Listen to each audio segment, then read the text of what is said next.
Mask लगाउँदा धेरै हदसम्म कोरोनाको संक्रमणबाट बच्न सकिन्छ। मास्कको साथ कोरोनालाई मात। एभिन्यूज खबर, राष्ट्रको सर्वश्रेष्ठ खबर टेलिभिजन।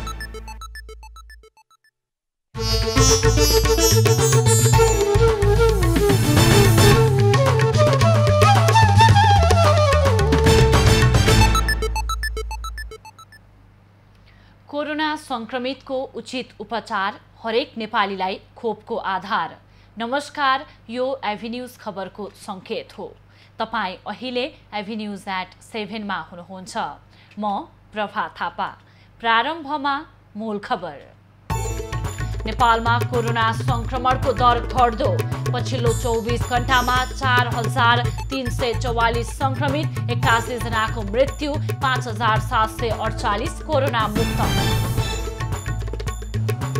प्रतिनिधि सभा विघटन सम्बन्धी मुद्दाको सुनवाई असार 9 गतेबाट लगातार हुने। संवैधानिक इजलासद्वारा एमिकस क्युरी झिकाउन आदेश। पछिल्लो राजनीतिक घटनाक्रमलाई लिएर सभामुख सक्रिय। छलफलका लागि प्रधानमन्त्री सहित सबै दलका शीर्ष नेतालाई बोलाए। बजेटमा नदीजन्य सामग्री निकासीको घोषणा लगत्तै तस्करहरू सक्रिय। अर्थमन्त्री भन्छन् चुरे क्षेत्रबाट केही पनि उत्खनन हुन दिँदैनौ। न्यायको माग गर्दै बालुवाटार पुगेका महिला अधिकार कर्मीमाथि प्रहरीको ज्यादती। महिला प्रहरी हुँदाहुँदै पुरुष प्रहरीले गरे लछार पछार। बाजुरामा बाढी नियन्त्रणका लागि पहल नहुँदा तटीय क्षेत्रका दर्जनौं बस्ती जोखिममा। गत वर्षका बाढी पीडितले अझै पाएनन् राहत। र निषेधाज्ञाका कारण दैनिक ज्यालादारी गरी जीविकोपार्जन गर्नेहरूलाई मर्का। रोजगारी गुमेपछि छाक टार्न समस्या।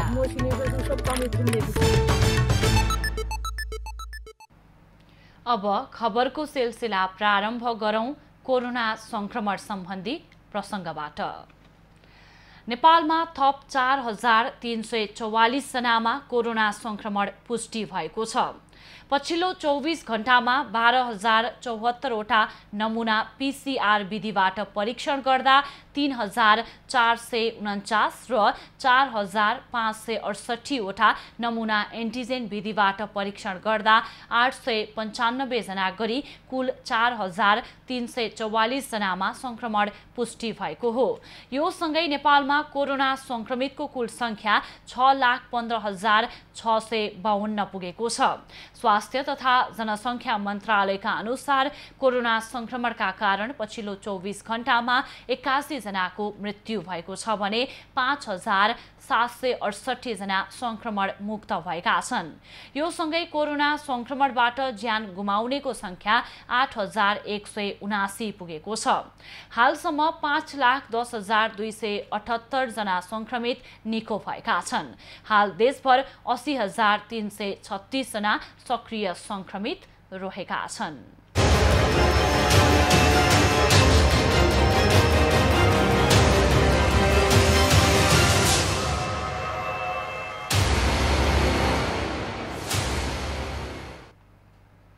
स्वास्थ्य तथा जनसङ्ख्या मन्त्री शेरबहादुर तामाङले आगामी दिनमा कोभिड-19 विरुद्धको खोप अग्रपंक्तिमा खट्ने खेल क्षेत्रका व्यक्तिहरूलाई पनि प्राथमिकतामा राखेर दिइने बताएका छन्।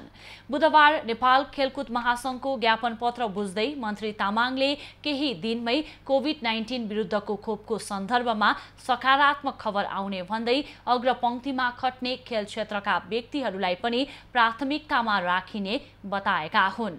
उनले सरकार कोभिड-19 सँगसँगै अन्य रोगको उपचार पनि कसरी सहज बनाउन सकिन्छ भनेर लागिरहेको बताएका छन्। कोभिडसँगै अन्य पनि उपचार कसरी जनतालाई सहज बनाउन सकिन्छ, हरेक नेपाली जनता अकालमा उपचारको अभावमा मर्नु नपरोस् भन्ने कुराको ग्यारेन्टी कसरी गर्न सकिन्छ, त्यो समेतको अध्ययन गरेर अगाडि बढिरहेको हुनाले मन्त्री तामाङलाई ज्ञापन पत्र बुझाउँदै नेपाल खेलकुद महासंघले खेलाडी लगायत खेल क्षेत्रका लागि काठमाडौँ उपत्यकामा 5000 मात्रा तथा प्रदेश र जिल्लामा आवश्यकता अनुसार कोभिड-19 विरुद्धको खोप उपलब्ध गराउन आग्रह गरेको छ। त्यसैगरी आगामी 2 महिनाभित्र प्रत्येक नागरिकले खोप लगाउन सक्ने गरी व्यवस्था गर्न PCR परीक्षणलाई सहज र फराकिलो बनाउन खेलकुद क्षेत्रलाई प्राथमिकता दिई राष्ट्रिय खेलकुद परिषद त्रिपुरेश्वरमा खोप केन्द्र सञ्चालन गर्न महासंघले अनुरोध गरेको छ। बाँकेका 62 देखि 64 वर्ष उमेर समूहका ज्येष्ठ नागरिकलाई आज कोरोना भाइरस विरुद्धको भेरोसेल खोप दिइएको छ। जिल्लाका 8 स्थानीय तहका 83 खोप केन्द्र मार्फत ज्येष्ठ नागरिकलाई कोरोना भाइरस विरुद्धको खोप स्थानीय तहका सबै वडा स्तरीय खोप केन्द्र मार्फत खोप दिइएको हो।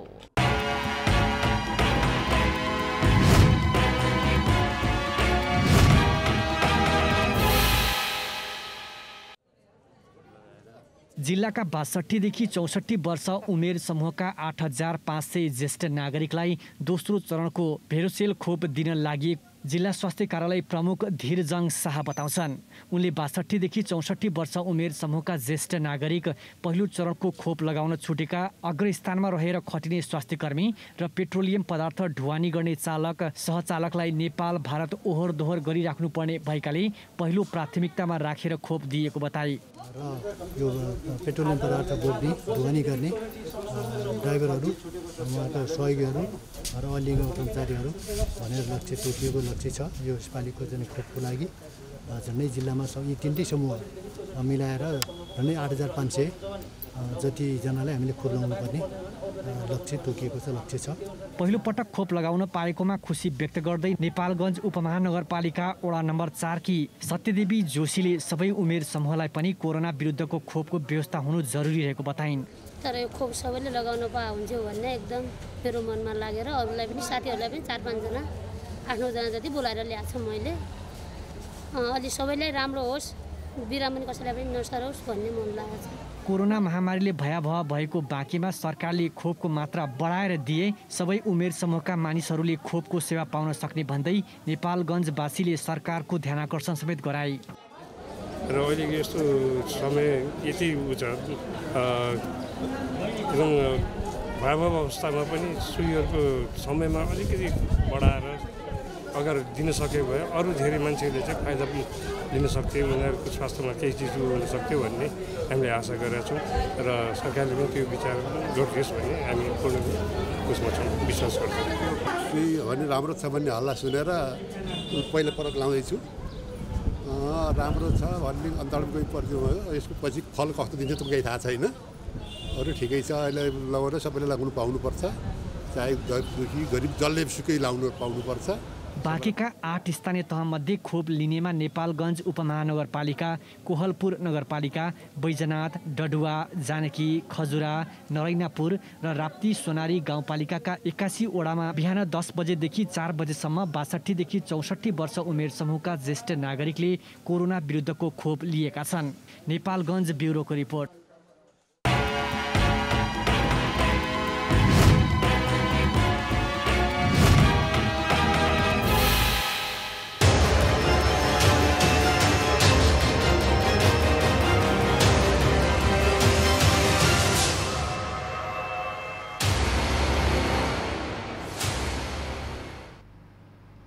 कोरोना भाइरसका बारेमा अझै पनि पर्याप्त अध्ययन हुन सकेको छैन, जसका कारण संक्रमितको उपचारका साथै यसको नियन्त्रण पनि वैज्ञानिकहरूका लागि चुनौतीको विषय बनेको छ।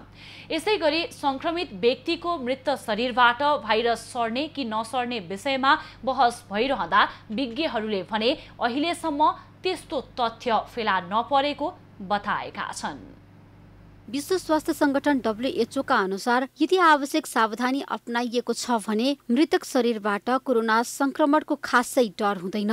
यो रोग लगाउने SARS-CoV-2 भाइरस विशेष गरी मानिसको थुक वा र्यालका छिट्टाबाट सर्छ। मानिसले बोल्दा, हाछिउ गर्दा वा खोक्दा मात्र यस्ता छिट्टाहरू निस्कन्छन्। तर संक्रमितको मृत्यु हुँदा मृतकको शरीरबाट र्याल वा थुक निस्किरहेको छ र त्यो थुक वा र्याल कसैले चलाएर आफ्नो मुख, नाक तथा आँखामा छोएमा भने कोरोना सर्न सक्छ। कोरोना भाइरसको कारणले गर्दा कुनै बिरामी को मृत्यु भयो र तत्काल त्यही समयमा कसैले यदि के गरे उसको मुखबाट निक्लेको र्याल या जुठो छोयो र उसले त्यो व्यक्तिले चाहिँ नाक, मुख, आँखामा लगायो भने सर्न सक्ने सम्भावना रहन्छ।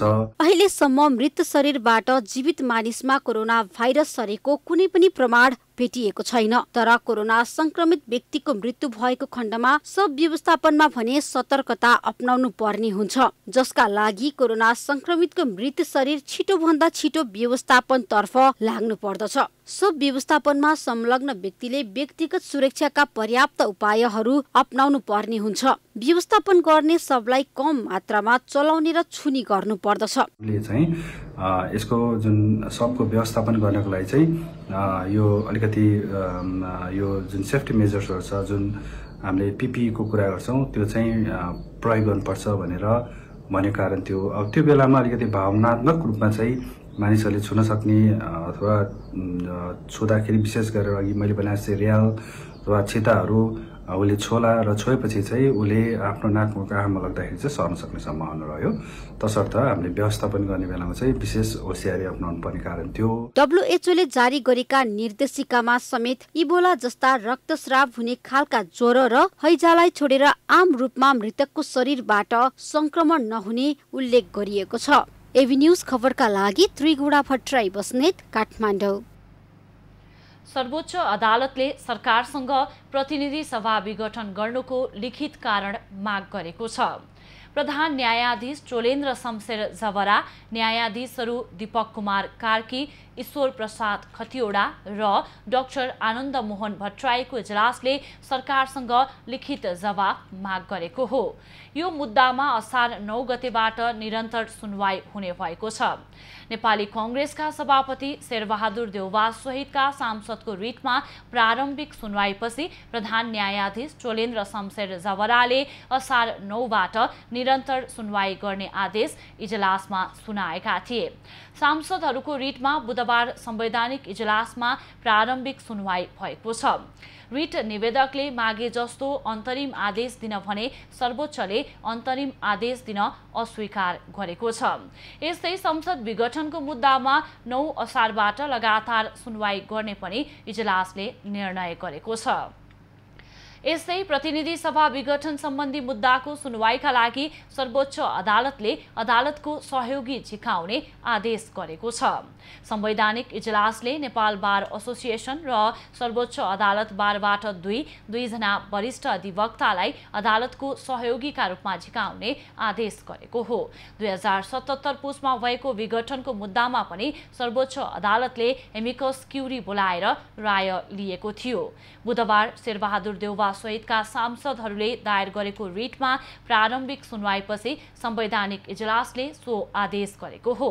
प्रधान न्यायाधीश चोलेन्द्र शमशेर जवरा नेतृत्वको संवैधानिक इजलासले अदालतको सहयोगी रिट निवेदक तर्फका कानून व्यवसायी र सरकारी वकिललाई असार 10 गतेभित्र लिखित बहस नोट बुझाउन पनि आदेश दिएको छ। यस्तै सो मुद्दामा सर्वोच्च अदालतले बहसका लागि एउटा पक्षलाई 15 घण्टा समय निर्धारण गरेको छ। रिट निवेदक पक्षले सुरुमा 12 घण्टा र प्रत्युत्तर बहसका लागि 3 घण्टा गरी 15 घण्टा समय पाउनेछन्। एमिकस क्युरीका एकजनाले बढीमा आधा घण्टा गरी 2 घण्टा बहस गर्न पाउनेछन्। सभामुख अग्निप्रसाद सापकोटाले प्रधानमन्त्री केपी ओली सहित संसदमा प्रतिनिधित्व गर्ने सबै दलका शीर्ष नेताहरूको सर्वदलीय बैठक बोलाएका छन्। उनले पूर्व प्रधानमन्त्री र संसदमा प्रतिनिधित्व गर्ने दलका शीर्ष नेतालाई छलफलका लागि बोलाएका हुन्। सभामुख सापकोटाले प्रधानमन्त्री सहित नेताहरूलाई पत्र लेखी समसामयिक विषयमा छलफल गर्नुपर्ने भन्दै जेठ 28 गते संघीय संसद भवन नयाँ बानेश्वर स्थित लोत्से हलमा बोलाएका हुन्। सभामुखले समसामयिक विषयमा प्रधानमन्त्री, पूर्व प्रधानमन्त्री र संसदमा प्रतिनिधित्व गर्ने दलका शीर्ष नेताहरूसँग छलफल गर्न खोजेको संसद सचिवालयले जनाएको छ। गण्डकी प्रदेशका सभामुख नेत्रराज अधिकारीले राष्ट्रिय जनमोर्चाका प्रदेशसभा सदस्य कृष्ण थापालाई पुनर्बहाली गर्ने सर्वोच्च अदालतको अन्तरिम आदेश खारेजीको माग गर्दै सर्वोच्च अदालतमा पुनरावलोकन निवेदन दर्ता गराएका छन्। सो फैसला विरुद्ध सभामुख अधिकारी सहितले 3वटा पुनरावलोकन निवेदन दर्ता गरेका हुन्। सभामुख अधिकारी, राष्ट्रिय जनमोर्चा नेपाल र गण्डकी प्रदेश सभा सचिवालयले सो अन्तरिम आदेश विरुद्ध निवेदन दिएका हुन्। ती निवेदनका लागि बिहीबार पेशी तोकिएको छ। न्यायाधीश कुमार चुडालको एकल इजलासले थापालाई पदमुक्त गर्ने निर्णय कार्यान्वयन नगर्न अन्तरिम आदेश जारी गरेको थियो। सांसद थापाले आफूलाई कानून विपरीत कारबाही गरेको हुँदा पुनः बहाली गर्न माग गर्दै सर्वोच्चमा रिट निवेदन दायर गरेका थिए। निवेदनमाथिको प्रारम्भिक सुनवाईबाट सुविधा र सन्तुलनमा क्षति पर्ने अन्तरिम आदेश जारी भएको थियो। पार्टीको निर्णय विपरीत मुख्यमन्त्री पृथ्वी सुब्बा गुरुङलाई साथ दिएको भन्दै थापालाई पार्टीले कारबाही गरी प्रदेशसभा सदस्यबाट पदमुक्त गराएको थियो। थापाले गुरुङको विकल्पमा अर्को सरकार बनाउने विपक्षी गठबन्धनमा हस्ताक्षर गर्न अस्वीकार गरेका थापा एमाले र जनमोर्चाको तालमेलका आधारमा बागलुङबाट विजयी भएका थिए। प्रदेश 2 का मुख्यमन्त्री लालबाबु राउतले स्थानीय तहमा पठाएको सशर्त अनुदानको योजनालाई सच्याइने प्रतिबद्धता जनाएका छन्। बुधबार बसेको प्रदेश 2 को प्रदेशसभा बैठकमा मुख्यमन्त्री राउतले सशर्त अनुदानको योजनामा कुनै त्रुटि भएको सच्याउने बताए। यसअघि प्रदेशसभा सदस्यहरूसँग समन्वय नगरी स्थानीय तहमा सशर्त अनुदानको बजेट पठाइएको भन्दै मंगलबार विपक्षी दलहरूले प्रदेश 2 को प्रदेशसभा बैठक अवरुद्ध गरेका थिए। मुख्यमन्त्री राउतले प्रदेशसभा सदस्यहरूले दिएको सुझाव र योजना सिफारिसलाई ध्यान दिइने जिकिर गरेका छन्। मुख्यमन्त्री राउतले प्रतिबद्धता जनाएपछि बुधबार प्रदेशसभा बैठक सञ्चालन भएको छ। बैठकमा प्री बजेटको छलफल भएको थियो। प्रदेश सरकारले बिहीबार नीति तथा कार्यक्रम ल्याउने तयारी गरेको छ। प्रदेश 2 मा मन्त्रालय टुक्र्याएर बढी मन्त्री बनाउन लागेको भन्दै विरोध भएको छ। प्रदेश सरकारले 4 वटा मन्त्रालयलाई टुक्र्याएर 10 वटा पुर्याएपछि विरोध भएको हो। प्रदेश सरकारले औचित्यविहीन र अदूरदर्शी निर्णय गरेको भन्दै जनकपुर धाम वन प्राविधिक समाजले आपत्ति जनाएको छ। त्यसैगरी नेपाल मधेसी निजामती कर्मचारी मञ्चले पनि मन्त्रालय टुक्र्याउने निर्णयको विरोध गरेको छ। सरकारमा नेपाली कांग्रेस र माओवादी केन्द्रको सहभागिता निश्चित भएपछि मंगलबार राति बसेको मन्त्रीमण्डलको बैठकमा मन्त्रालय टुक्र्याउने निर्णय भएको बताइएको छ। जसपा महन्त ठाकुर पक्षका मन्त्रीहरूलाई बर्खास्त गरेपछि प्रदेश 2 मा नेपाली कांग्रेस र माओवादी केन्द्रलाई सरकारमा सहभागी गराउने तयारी भइरहेको छ। शीर्ष नेताहरूबीच जसपाले मुख्यमन्त्री सहित 5 मन्त्रालय, कांग्रेसले 3 मन्त्रालय र माओवादी केन्द्रले 2 मन्त्रालय पाउने सहमति भएको छ। कर्णाली प्रदेशसभा प्रतिपक्षी दल नेपाली नेकपा एमाले भौतिक पूर्वाधार तथा शहरी विकास मन्त्री अमर बहादुर थापालाई बर्खास्त गर्न माग गर्दै बुधबार पनि प्रदेशसभा बैठक अवरुद्ध गरेको छ। बुधबार बसेको बैठकको सुरुमै एमाले प्रदेश संसदीय दलका नेता एमलाल कणेलले आफूहरूले उठाएको मागमा सरकारले कुनै जवाफ नदिएको र मन्त्री थापाको विषयमा पनि कुनै निर्णय नभएकाले बैठकको काम कारबाही अघि बढ्न नसक्ने बताएका छन्।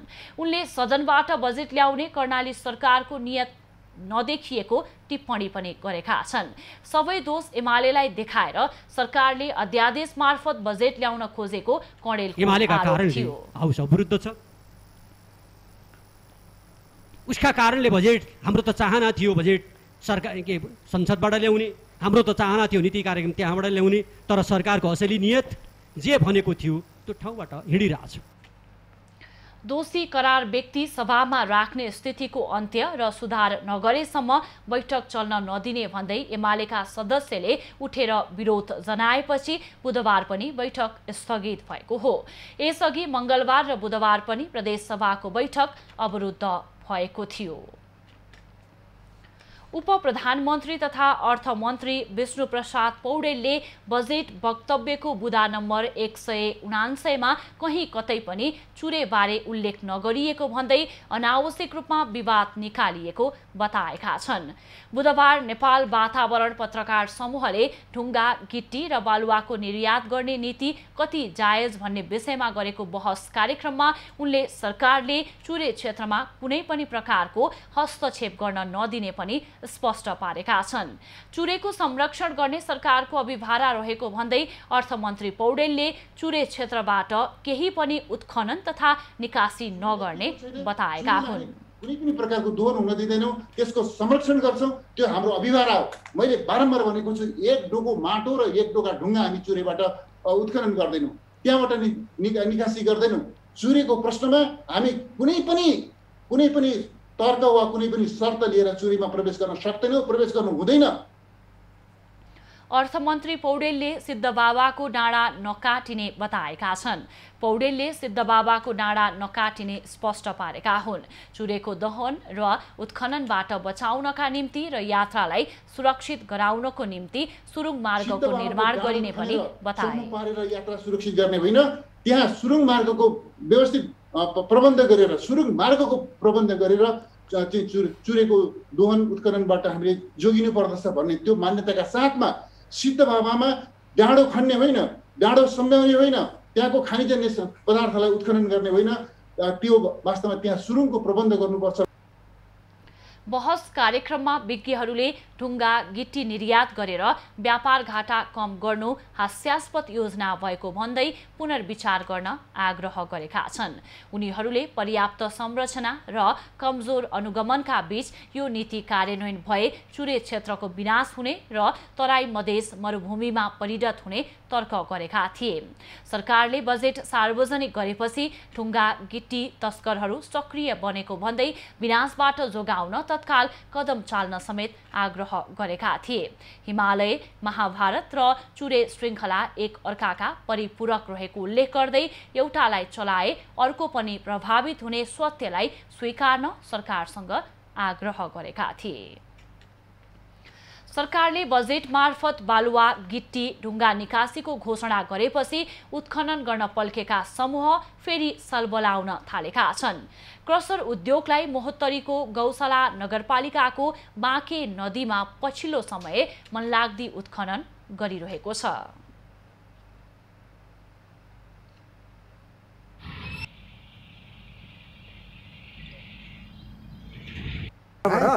नउठाउनुहोस् भनेर पटक हामीले जानकारी दिएको, तर ईश्वरपुर नगरपालिकाले के भने वन क्षेत्रभन्दा तलको उठाउने हो, त्योभन्दा माथि उठाउन दिँदैन भनेर भनेको हो। पटक सम्झाउँदा पनि कागज पत्र केही पनि छैन, उनीहरूले अर्को कुनै पनि केही कागजहरू बोकेको छैन। अनि उनीहरू चाहिँ के छन्, जबरजस्ती तरिकाले चाहिँ यसरी उत्खनन गरेर जङ्गलको जुन क्षति पुरै चाहिँ के अरे जङ्गल कटान भएर विध्वंस अवस्था भएको छ र जङ्गल क्षेत्रबाट उठाउन मिल्दैन भनेर नियममै उल्लेखित भएको कारणले गर्दाखेरि यिनीहरूले चाहिँ जबरजस्ती उठाएको हुनाले अब यिनीहरूलाई चाहिँ कानुनी कारबाहीको लागि कार्यालय प्रमुखले लिएर आउँछ भन्नुभएको छ। हामी लिएर जान लागेको। स्थानीय तहले नदीजन्य वस्तु दोहनको ठेक्का लगाएपछि बाढी र डुबानको खतरा बढेको छ।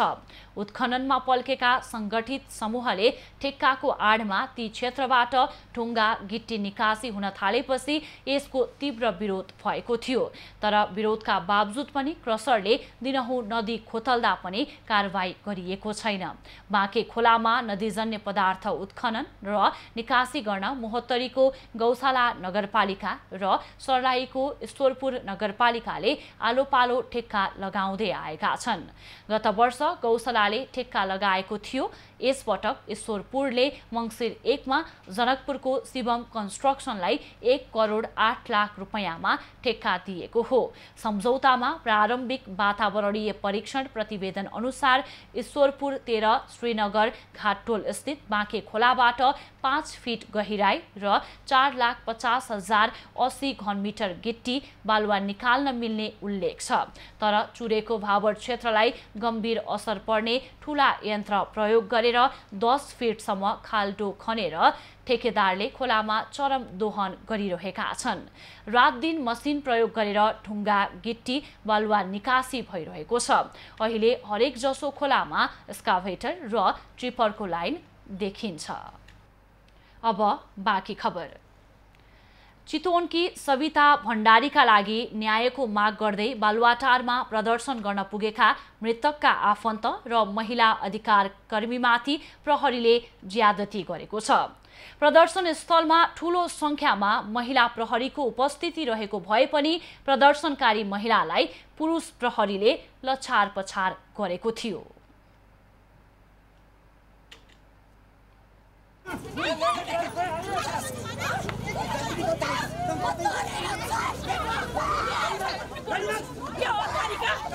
बुधबार प्रधानमन्त्रीको सरकारी निवाससँगैको यो दृश्यले धेरथोर आफै बयान गरिरहेको छ। सविता भण्डारीको लागि न्यायको माग गर्दै बालुवाटारमा प्रदर्शन गर्ने क्रममा प्रहरीले गरेको ज्यादतीको दृश्य हो यो।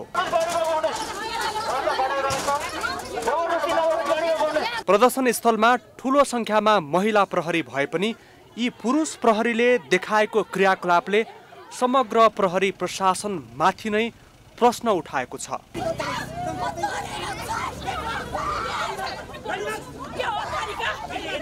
प्रहरीको ज्यादती यतिमा मात्रै रोकिएन। चितवन प्रहरीले आफ्नो कुरा नसुनेको भन्दै न्यायको लागि आफ्नो आवाज प्रधानमन्त्रीसम्म पुर्याउन उनीहरूले प्रदर्शनको आयोजना गरेका थिए। प्रदर्शन शान्तिपूर्ण नै थियो। हुन त सरकारले प्रधानमन्त्री निवास आसपासको क्षेत्रलाई निषेधित घोषणा गरेको छ, तर स्थानीय प्रशासनले बेवास्ता गरे कहाँ जाने भन्दै उनीहरू बालुवाटार पुगेका थिए। आफन्त गुमाएकाले न्यायको माग गर्दा उनीहरूसँग भएको व्यवहार फेरि एकपटक हेरौं।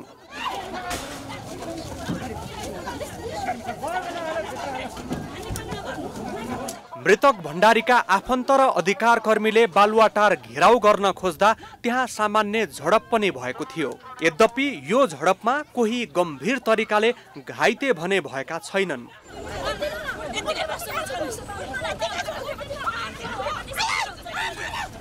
वैशाख 4 गते 28 वर्षीय सविता भण्डारी चितवन स्थित आफ्नै घरमा झुन्डिएको अवस्थामा फेला परेकी थिइन्। आफन्तले घटनालाई रहस्यमय भन्दै सूक्ष्म छानबिनको माग गर्दै आएका छन्। उनीहरूले चितवन प्रहरीले घटनालाई लुकाउन खोजेको, दोषीलाई उन्मुक्ति दिन खोजेको आरोप लगाएका छन्। उनीहरूले सविताले आत्महत्या नगरेको भन्दै दोषीलाई कानुनको कठघरामा ल्याउनको लागि माग गरेका छन्। हामी यहाँ लड्न आएको हो, हामी यहाँ एउटा न्याय माग्न आएको, बलात्कारी भएकोलाई न्याय दिनु, बलात्कार गरेर मारेकोलाई अपराधीलाई बाहिर निकाल्नु। मृतक सविताका परिवारले ससुराले सविताको यौन शोषण गरेको र दाइजो माग गर्दै मानसिक तनाव दिइरहेको आरोप लगाएका छन्। क्यामेरामा विनय तामाङको साथमा सृजना मिश्रको रिपोर्ट। कर्णाली प्रदेशको कालीकोट जिल्ला राष्ट्रिय प्रसारण लाइनमा जोडिएको छ। लामो समयको प्रयासपछि सदरमुकाम मान्वामा बिजुली पुगेसँगै कालीकोट जिल्ला राष्ट्रिय प्रसारण लाइनको पहुँचमा आएको हो। स्थानीय स्तरमा निकालिएका केही ससाना जलविद्युत आयोजनाले जिल्लाको सबै क्षेत्रको माग धान्न नसकिरहेका बेला राष्ट्रिय प्रसारण लाइनमा जोडिएपछि कालीकोटवासी खुसी भएका छन्। जिल्लाको एकमात्र 500 किलोवाटको पोतमारा जलविद्युतको नहर पहिरोले बगाएपछि गत असारबाट कालीकोटवासी अन्धकारमा बस्न बाध्य थिए। राष्ट्रिय प्रसारण लाइनमा जोडिएला र उज्यालोको अनुभूति गरौँला भन्ने कालीकोटवासीको वर्षौंदेखिको चाहना पूरा भएको छ। 33 केभी प्रसारण लाइन जिल्लामा पुगेकाले ढुक्क भएर बिजुली प्रयोग गर्न विद्युत प्राधिकरणले कालीकोटवासीलाई आग्रह गरेको छ। दैलेखबाट दुल्लु हुँदै दुल्लुबाट मान्मासम्म 33 केभी लाइन जोडिएर राष्ट्रिय प्रसारण ग्रिड अब कालीकोट जिल्लाभित्र प्रवेश गरिसकेको छ। अब त्यहाँका जनताले राष्ट्रिय प्रसारण ग्रिड निर्धक्क भएर प्रयोग गर्न सक्नुहुन्छ, कुनै पनि विद्युत उपकरण चलाउन सक्नुहुन्छ। कर्णालीका मुख्यमन्त्री महेन्द्र बहादुर शाही कुनै समय ऊर्जा मन्त्री थिए। त्यसकारण पनि कालीकोट राष्ट्रिय प्रसारण लाइनमा ढिलै भए पनि जोडिन सम्भव भएको हो। अझै पनि मुगु, जुम्ला, हुम्ला र डोल्पावासी अँध्यारोमा बस्न बाध्य छन्। अत्यन्तै दुर्गम जिल्ला भएकाले ती जिल्लाहरूलाई राष्ट्रिय प्रसारण लाइनसँग जोड्न ढिला भएको विद्युत प्राधिकरणको भनाइ छ। ती जिल्ला कहिलेसम्म राष्ट्रिय प्रसारण लाइनको पहुँचमा आउँछ त भन्ने प्रश्नको जवाफ विद्युत प्राधिकरणसँग पनि छैन। प्राधिकरणले अध्ययन भइरहेको र छिट्टै प्रसारण लाइनको पहुँचमा ल्याउने योजना रहेको मात्र बताउने गरेको छ। हुम्ला अति नै दुर्गम छ, त्यहाँ बाटोघाटो पनि पुगेको छैन। तथापि त्यसमा पनि ग्रिड जोड्नको लागि कामहरू, सर्वे लगायतका कामहरू भइरहेछ। त्यसैगरी डोल्पा जिल्लामा पनि त्यहाँको विद्युत प्राधिकरणको प्रादेशिक कार्यालयले टेन्डरहरू गरेर लाइनहरू जोड्ने कामहरू सुरु गरेको छ। खरिद प्रक्रिया सुरु भइसकेको छ। अघिल्लो सरकारले थालेको उज्यालो नेपाल कार्यक्रमले देशका सबै जिल्लालाई राष्ट्रिय प्रसारण लाइनसँग जोड्ने योजना बनाए पनि अहिलेको सरकारले कार्यक्रमलाई महत्त्व नदिँदा आधुनिक युगमा पनि जनता विद्युत जस्तो आधारभूत कुराबाट पनि वञ्चित हुनु परेको छ। राष्ट्रिय प्रसारण लाइनमा जोडिएपछि कालीकोटको सदरमुकाम मानमा झिलिमिली भए जस्तै मुगु, जुम्ला, हुम्ला र डोल्पावासी पनि आफ्नो घर आँगन झिलिमिली भएको हेर्न आतुर रहेका छन्। बाजुरा जिल्लामा गत साउन 25 गते राति अविरल वर्षासँगै आएको बाढीले दर्जनौं गाउँ विस्थापित भए, करोडौंको क्षति भयो। ती बाढी पीडित नागरिकले अहिलेसम्म सरकारबाट कुनै राहत पाएका छैनन्।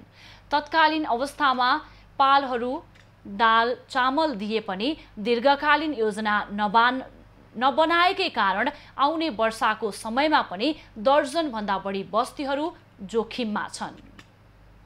गत वर्षको साउन 25 गते बाढी गएको यो ठाउँमा छौँ र यहाँ धेरै पटक नेताहरू पुगे, यहाँका स्थानीय जनप्रतिनिधिहरू पुगे र त्यसभन्दा पछाडि यहाँका बाढी पीडितहरूले के राहत पाएका छन् भनेर हामी यहाँ पुगेका छौँ र यहाँ के भइरहेको छ भन्ने विषयमा हामीले तपाईँलाई देखाउनेछौँ।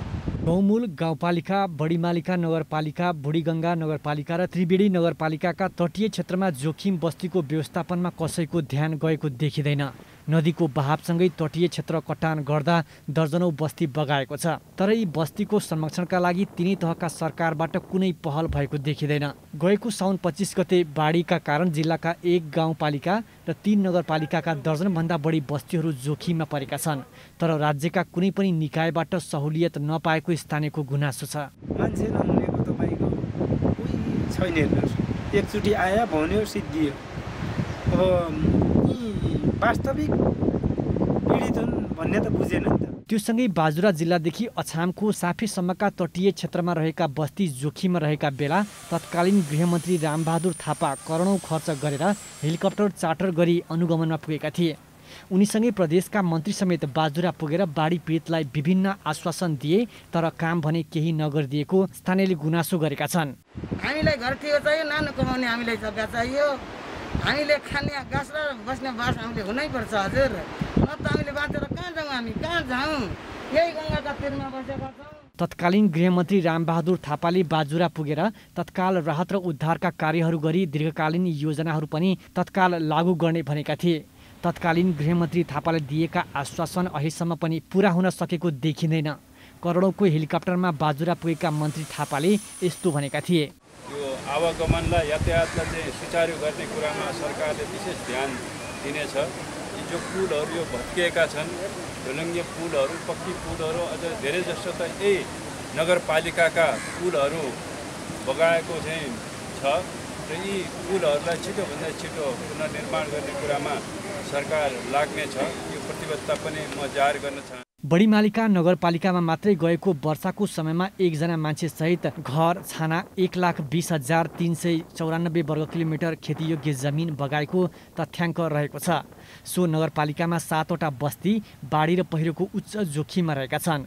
16वटा सिँचाइ, कुलो, खानेपानी लगायतका भौतिक पूर्वाधारका आयोजनाहरू बगाएको 1 वर्ष पुग्दा पनि त्यहाँका नागरिकहरूको सुरक्षाका विषयमा सरकारले चासो नदिएको देखिन्छ। लक्ष्मीराज पाध्याय, बाजुरा। विश्व ब्याङ्कले आर्थिक वर्ष 2021-2022 मा नेपालको अर्थतन्त्र 3.9% वृद्धि हुने प्रक्षेपण गरेको छ। विश्व ब्याङ्कले बुधबार सार्वजनिक गरेको प्रतिवेदनमा आर्थिक वर्ष 2022-2023 मा अर्थतन्त्र 5.1% वृद्धि हुने अनुमान गरिएको छ। नेपालको आर्थिक वृद्धिको पछिल्लो अनुमान सन् 2020-2021 मा प्रक्षेपण गरिए भन्दा 2.1% र 2021-2022 मा 1.4% बढिरहेको समेत उल्लेख छ। यसैगरी सन् 2021-22 मा भारतको आर्थिक वृद्धि दर 8.3 र 2022-23 मा 7.5% रहने विश्व ब्याङ्कको प्रक्षेपण छ। दक्षिण एसियामा बङ्गलादेश र भुटानको अर्थतन्त्र भारतपछि सुधार उन्मुख देखिएको छ। प्रतिवेदनमा सन् 2021 मा दक्षिण एसियाली क्षेत्रको आर्थिक वृद्धि दर 6.8% वृद्धि हुने अनुमान गरिएको छ।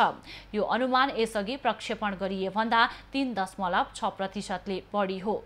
सन् 2021 मा विश्वको आर्थिक विकास 5.6% वृद्धि हुने विश्व ब्याङ्कको अनुमान छ।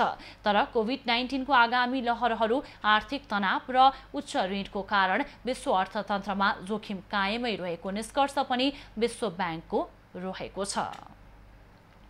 नेपाली कांग्रेसका सभापति शेरबहादुर देउवाले यही भदौमा पार्टीको 14औं महाधिवेशन भएरै छाड्ने बताउँदै आफू महाधिवेशन गर्न प्रतिबद्ध रहेको बताएका छन्।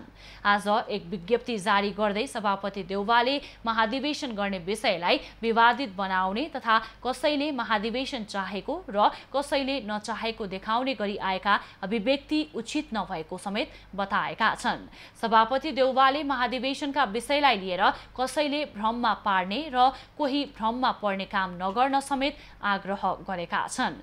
उनले पार्टीको महाधिवेशन भनेको कसैले कसैलाई दोषारोपण भन्दा पनि सबैले मिलेर सम्पन्न गर्ने कार्य भएको बताएका छन्।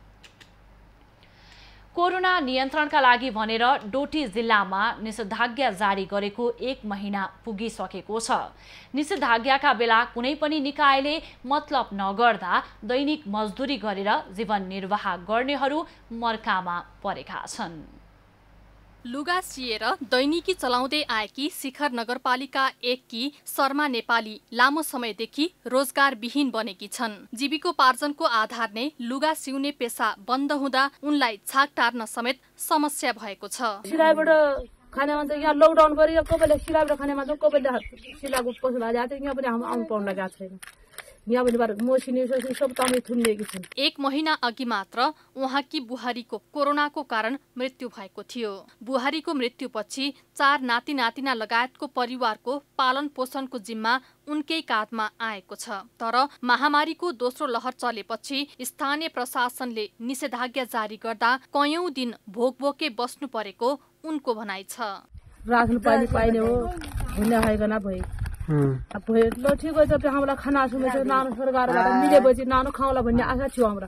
अब इनले के गरौँ हम इनले के गर्ने। गत वर्ष लकडाउनको बेला केही संघ संस्थाहरूले केही राहत पनि उपलब्ध गराएका थिए। तर यस वर्ष भने कसैले नसोधेको उनको गुनासो छ। यता राहतको छुट्टै व्यवस्था नभए पनि ओडामा वा नगरपालिकामा आउनेलाई सहयोग गरिरहेको नगरपालिकाको भनाइ छ। घरमा पनि अप्ठ्यारो परेको छ भने रासन पानी दिने व्यवस्था मिलाएका छौँ। त्यस्ता संघ संस्थाहरूलाई पनि हामीले अनुरोध गरेका छौँ। संस्थाहरू मार्फत पनि ती परिवारहरूलाई हामी जो बिरामी मात्रै भएछन् उनीहरूलाई पनि होम आइसोलेसनमा बसेका मान्छेलाई पनि सहयोग गर्ने। सरकारले जारी गरेको निषेधाज्ञाको कारण यस क्षेत्रमा धेरैको रोजगारी गुमेको छ। कोरोनाबाट जोगिन भन्दै भारतबाट फर्केकाहरू पनि स्थानीय स्तरमै काम खोज्न थालेपछि सबैले काम पाउन सकेका छैनन्। निषेधाज्ञा जारी भए यता फाटफुट्ट मात्रै काम पाइने भएपछि रोजगारीकै भरमा चलेको उनीहरूको दैनिकी कष्टकर बनेको छ।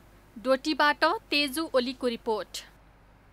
शिक्षा, विज्ञान तथा प्रविधि मन्त्री कृष्ण गोपाल श्रेष्ठले पुरानो नक्सा छापेर बिक्री गरेका पुस्तक जफत गर्न निर्देशन दिएका छन्। पाठ्यक्रम विकास तथा मूल्याङ्कन परिषदको बुधबार सम्पन्न 88औं बैठकमा मन्त्री श्रेष्ठले पुरानो नक्सा छापेर बिक्री गर्ने पुस्तक प्रकाशक र विक्रेतालाई कानुनको दायरामा ल्याएर हदैसम्मको कारबाही गर्न पाठ्यक्रम विकास केन्द्रलाई निर्देशन दिएका हुन्। उनले देशलाई आँच पुग्ने गरी पुरानो नक्सा उल्लेख गरी पुस्तक बिक्री गरेको पाइए तत्काल प्रहरी प्रशासन लगाएर कारबाही गर्न पनि निर्देशन दिएका छन्। अधिकांश विक्रेताले नेपालको पुरानो नक्सा उल्लेख गरी पुस्तक प्रकाशन र बिक्री गरेको पाठ्यक्रम विकास केन्द्रले जनाएको छ। महावीर पुनले स्थापना गरेका राष्ट्रिय आविष्कार केन्द्रले वैकल्पिक प्रविधिबाट स्याङ्जाको भिरकोट नगर अस्पतालमा मिनी अक्सिजन प्लान्ट निर्माण गरेको छ। आविष्कार केन्द्रले भिरकोट नगर अस्पतालमा निर्माण गरेका मिनी अक्सिजन प्लान्ट नेपालमै पहिलो मिनी अक्सिजन प्लान्ट हो। भिरकोट नगरपालिका र राष्ट्रिय आविष्कार केन्द्रको संयुक्त लगानीमा निर्माण भएको सो अक्सिजन प्लान्ट एक कार्यक्रमका बीच अस्पताललाई हस्तान्तरण गरिएको छ। प्लान्ट निर्माणका लागि भिरकोट नगरपालिका र आविष्कार केन्द्र 50-50% लगानी रहेको भिरकोट नगरपालिकाले जनाएको छ। मिनी प्लान्टबाट जिल्लाका सबै बिरामीहरूले सेवा लिन सक्ने नगरपालिकाले जनाएको छ। कम खर्चमा धेरै काम भएको बताउँदै 12 जना बिरामीहरूले अक्सिजन प्रयोग गर्न सक्ने नगरपालिकाको दाबी छ। फोनबाट कुरा हुँदा यसको लागत 25 लाख रुपियाँ लाग्छ भन्नुभयो मसँग। त्यही 25 लाख रुपियाँ उहाँहरूले भनेको हुनाले त्यसैमा हामीले अब त्यही लागत हो अनुमान भन्ने हिसाबले गरेका छौँ। त्योभन्दा अरू हाम्रो केही छैन। त्यसमा 50% आविष्कार केन्द्रको 50% हाम्रो भन्नुभएको छ। अब त्यसको फाइनल लागतको कुरा त अहिले अब बताउनु होला, मैले त्यो पनि डिटेलमा लिनुपर्छ होइन। त्यही हिसाबले हामीले यसको लागतमा साझेदारी गर्ने कुरामा हामी तयार भएको हो। कोरोना महामारीमा अक्सिजन कमी भएका बेला सबै मिलेर मिनी अक्सिजन प्लान्ट निर्माण गरिएको आविष्कार केन्द्रका मेकानिकल इन्जिनियर रितेश देवले जानकारी दिए। उनले 7 वटा अक्सिजन कन्सन्ट्रेटर प्रयोग गरी प्रति मिनेट 65 लिटर अक्सिजन उत्पादन हुने बताए। 7 वटा कन्सन्ट्रेटरलाई एसेम्बल गरेर 65 लिटर पर मिनट चाहिँ हामीले त्यहाँबाट चाहिँ डिस्चार्ज गरिरहेको छौँ, जसमा चाहिँ एउटा चाहिँ holding tank low pressure tank र अर्को चाहिँ तपाईँलाई हाई प्रेसर ट्याङ्क छ, जसमा चाहिँ 3.5 बारमा चाहिँ मेन्टेन भएर बस्छ। लो प्रेसर ट्याङ्कमा चाहिँ 0.6 बारमा मेन्टेन भएर बस्छ अनि हाई प्रेसर ट्याङ्कमा चाहिँ 3.5 बारमा चाहिँ मेन्टेन भएर बसिरहन्छ। करिब 25 लाखको लगानीमा राष्ट्रिय आविष्कार केन्द्रले निर्माण गरेको मिनी अक्सिजन प्लान्ट 2 दिनमै तयार गरिएको हो। अक्सिजन प्लान्टको सूचना दिँदै गण्डकी प्रदेश सभा सदस्य मेखलाल श्रेष्ठले भिरकोट नगर अस्पतालमा भिरकोट नगरपालिकाको सक्रियतामा प्लान्ट निर्माण भएको बताए। मेयर साहबको अग्रसरतामा सबै भिरकोट नगरपालिकाको टिमको सक्रियतामा र जुन आज हामीले यो एउटा आविष्कार केन्द्र मार्फत यही स्याङ्जा जिल्लाको केन्द्रबिन्दुमा रहेको भिरकोट नगरपालिकाको हस्पिटलमा जुन मिनी अक्सिजन प्लान्ट जडान गरेर यहाँ वरिपरि स्याङ्जा जिल्लावासीहरूलाई अब हामीले अक्सिजन बिना मर्नु पर्दैन भन्ने जुन एउटा वातावरण खडा गरेका छौँ। राष्ट्रिय आविष्कार केन्द्रका 8 जना कर्मचारीहरूले उक्त मिनी अक्सिजन प्लान्ट निर्माण गरेका हुन्। पर्याप्त उपकरण भएको भिरकोट सामुदायिक अस्पताल कोभिड विशेष अस्पताल बन्न नसकेको खबर एबी न्युज खबरले प्रसारण गरेको थियो।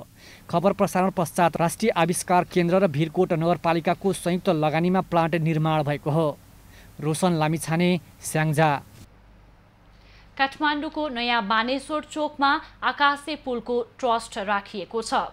संघीय संसद भवन नजिकै रहेको चोकमा बाटो काट्ने यात्रीलाई सहज तुल्याउनका लागि निर्माणाधीन आकाशे पुलमा बुधबार फलामको ट्रस्ट राखिएको हो।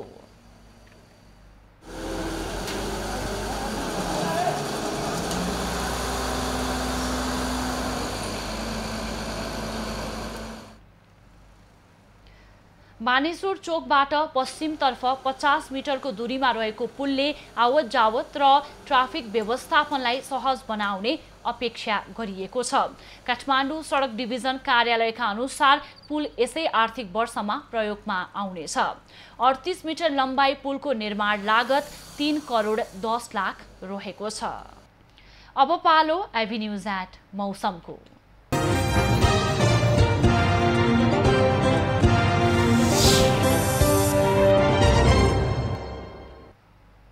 पछिल्लो 24 घण्टामा देशभरको मौसममा बदली रही केही स्थानमा वर्षा भयो। आज राति पनि देशभरको मौसममा बदली रही केही स्थानमा हावाहुरी र चट्याङसहित वर्षाको सम्भावना रहेको जल तथा मौसम पूर्वानुमान महाशाखाले जनाएको छ।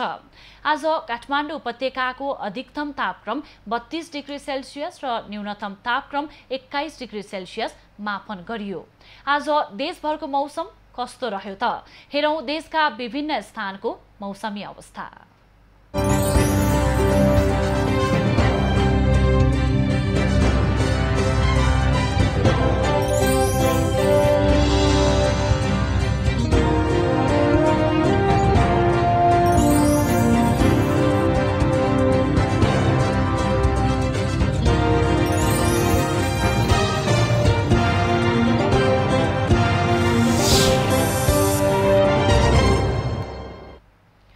अहिलेलाई खबरको क्रम यति नै। एभी न्यूज खबरका यी सहित अन्य विस्तृत खबरका लागि www.avnews.tv लगअन गर्न सक्नुहुनेछ। युट्युब, फेसबुक र ट्विटरमा पनि हामीलाई फलो गर्न सकिनेछ। खबर भित्रको खबरका लागि हेर्दै रहनुहोला एभी न्यूज खबर। नमस्कार।